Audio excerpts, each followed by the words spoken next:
Hello friends, welcome in this series of legal video blogs. आज के इस video blog में हम तलाक के कानूनी प्रावधानों के बारे में बात करेंगे कि आखिरकार पति और पत्नी किन परिस्थितियों में एक दूसरे से तलाक ले सकते हैं। वैसे तो तलाक को हर एक समाज में बुरी निगाह से देखा जाता है, लेकिन कई बार ऐसी परिस्थितियां पैदा हो जाती हैं कि पति और पत्नी का साथ रहना मुश्किल हो जाता है और ऐसे में वो तलाक के विकल्प को चुनते हैं। आज हम आपको बताएंगे कि हमारे देश में तलाक लेने के क्या नियम है। भारत में तलाक दो तरीके से लिया जाता है। पहला आपसी सहमति से और दूसरे तरीके में पति या पत्नी में से सिर्फ एक ही तलाक चाहता है, दूसरा नहीं। आपसी सहमति से तलाक जो लेना है वो बहुत आसान है। आपसी सहमति से तलाक लेना या कहें डाइवोर्स बाय म्यूचुअल कंसेंट अगर कानूनी भाषा में कहें, इसके प्रावधान हिंदू मैरिज एक्ट की धारा 13B में है। सेक्शन 13B में ये स्पेसिफाई किया गया है कि किन परिस्थितियों में कोई कपल, कोई पति पत्नी आपसी सहमति से तलाक ले सकते हैं। अगर पति पत्नी आपसी सहमति से तलाक लेना चाहते हैं तो इसके लिए शर्त है कि वो दोनों 1 साल से अलग रह रहे हों। इसके अलावा दोनों को कोर्ट में एक याचिका दाखिल करनी होगी और उसमें बताना होगा कि हम आपसी सहमति से तलाक लेना चाहते हैं। साथ ही कोर्ट के सामने दोनों को अपने बयान भी दर्ज कराने होंगे। इसके बाद कोर्ट रिश्ता बचाने को लेकर दोनों को विचार करने के लिए 6 महीने का समय इसमें पेटिशन दायर करने के बाद देता है। और जब ये 6 महीने की अवधि पूरी हो जाती है और दोनों में सहमति नहीं बन जाती तो कोर्ट के एक बार फिर दोनों के कोर्ट के सामने बयान दर्ज किए जाते हैं और दोनों के बयान दर्ज होने के बाद ये सुनिश्चित करने के बाद कोर्ट के द्वारा कि दोनों में सहमति की कोई गुंजाइश नहीं, कोर्ट उन दोनों पक्षों की स्टेटमेंट रिकॉर्ड करने के बाद और ये जांच परखने के बाद कि सहमति की इस विवाह को कंटिन्यू रखने की, जारी रखने की कोई गुंजाइश नहीं है, दोनों के वैवाहिक संबंधों को विच्छेद कर देता है, या हम कहें कि आपसी सहमति से दोनों पति और पत्नी का तलाक कर देता है। आपसी सहमति के अलावा एक और तरीके से भी तलाक ली जा सकती है। इसमें अगर पति या पत्नी दोनों में से एक तलाक लेना चाहता है तो उसे साबित करना होगा कि वो तलाक क्यों लेना चाहता है।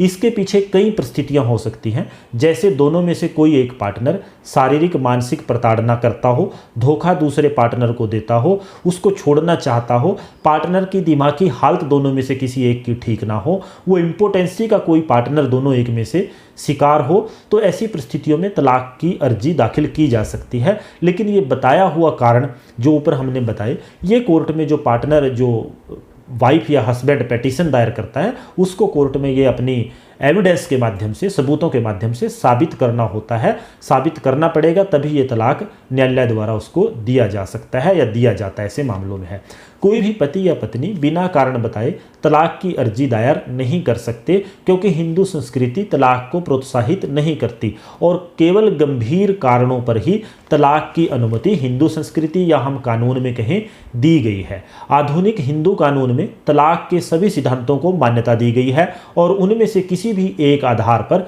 तलाक प्राप्त किया जा सकता है। अगर हम कानून की बात करें तो हिंदू विवाह अधिनियम मूल रूप में गलती सिद्धांत पर आधारित तलाक की अनुमति देता है और धारा 13(1) में ऐसे 9 कारण बताए गए हैं जिनके आधार पर पति या पत्नी एक दूसरे के खिलाफ तलाक की याचिका न्यायालय में दायर कर सकते हैं। और धारा 13(2) में भी 2 कारण बताए गए हैं, लेकिन उन कारणों के आधार पर केवल पत्नी ही तलाक की मांग कर सकती है। धारा 13(1) में कौन से 9 आधार दिए गए हैं जिनके आधार पर पति और पत्नी में तलाक हो सकता है, आइए उनके बारे में भी जान लेते हैं।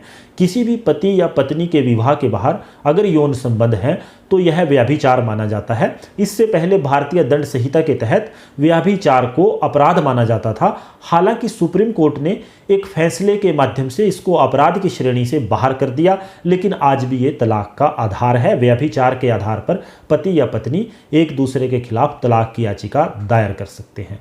दूसरा आधार वैवाहिक संबंधों में क्रूरता। पति तलाक के लिए पिटीशन फाइल कर सकता है जब उसके साथ किसी प्रकार की मानसिक या शारीरिक क्रूरता की जाती है। क्रूरता के कार्य को साबित करने के लिए मानसिक या शारीरिक क्रूरता पैदा करने वाली जो घटनाएं हैं उनकी एक श्रृंखला दिखानी न्यायालय में पड़ती है। जैसे उसमें हो सकता है कि भोजन से इनकार करना, लगातार बीमार होने पर उपचार ना कराना, दहेज की मांग करना या विकृत यौन संबंध या यौन दुर्व्यवहार करना, ये क्रूरता में शामिल हो सकते हैं। क्या क्या क्रूरता में शामिल है, क्रूरटी में इंक्लूड किया गया है, वो फिर किसी अलग वीडियो में चर्चा करेंगे। पति पत्नी के अगर साथ नहीं रहते, पति या पत्नी में से कोई भी एक दूसरे की कंपनी को बिना किसी कारण के, एक दूसरे के साथ को बिना किसी कारण के छोड़ देता है और 2 साल एक दूसरे से अलग रहता है, तो इस आधार पर भी जो पति पत्नी एक दूसरे की कंपनी छोड़ता है, दूसरा याचिका दायर कर सकता है तलाक की। पति और पत्नी में से अगर कोई धर्म परिवर्तन कर ले, धर्मांतरण भी तलाक का एक आधार हिंदू मैरिज अधिनियम या कहें विवाह अधिनियम में दिया गया है। धर्मांतरण अगर एक पति या पत्नी में से कोई अपना धर्म परिवर्तन कर ले, इस आधार पर भी तलाक की याचिका दायर की जा सकती है। मानसिक मानसिक विकार को भी तलाक की याचिका दायर करने का एक आधार इस कानून में बताया गया है। अगर याचिकाकर्ता के पति या पत्नी बीमार, मानसिक विकार या पागलपन से पीड़ित है, तो इसके लिए भी उनमें, क्योंकि इकट्ठे रहना संभव नहीं रह जाता, और तलाक की याचिका दायर की जा सकती है। कुष्ठ रोग या किसी ऐसे भयानक रोग से अगर पति या पत्नी पीड़ित हो, तो ये भी तलाक की याचिका दायर करने का एक आधार इस कानून में बताया गया है।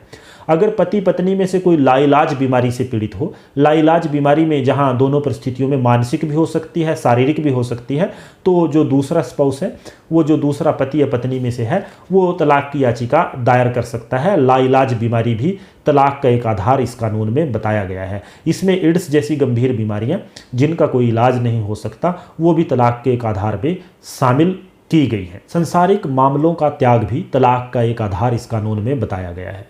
पति या पत्नी में से कोई भी अगर धार्मिक आदेशों को गले लगाकर सभी संसारिक मामलों का त्याग कर देता है, तो दूसरा जो है वो इस त्याग के आधार पर तलाक की याचिका न्यायालय में दायर कर सकता है।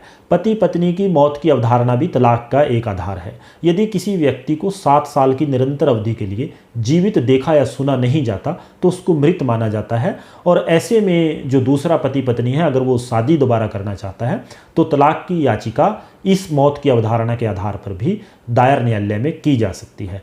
पत्नी अदालत के आदेशों के बाद भी अगर पति के साथ सहवास नहीं करती, देखिए कानून में एक प्रावधान है, अगर पति पत्नी में से कोई एक दूसरे का साथ बेवजह बिना किसी कारण के छोड़कर चला जाए, तो सेक्शन 9 या कहें धारा 9 में एक याचिका दायर की जा सकती है कि पति पत्नी को न्यायालय ये आदेश जारी करे कि वो उसके साथ रहें। अगर न्यायालय से ऐसे आदेश पारित होने के बाद भी पति या पत्नी एक दूसरे के साथ नहीं रहते, तो ये भी तलाक का एक आधार होता है। बलात्कार, सोडोमी और बेस्टिलिटी भी तलाक का एक आधार है। पति बलात्कार, पाशविकता या सोडोमी में अगर शामिल है, तो पत्नी इस आधार पर भी तलाक की पिटीशन फाइल कर सकती है। तलाक की बात जब आती है, तो गुजारा भत्ता और चाइल्ड कस्टडी की भी बात सीधे तौर पर पैदा होती है। गुजारे भत्ते व चाइल्ड कस्टडी तलाक में एक बहुत बड़ा पेंच साबित होते हैं।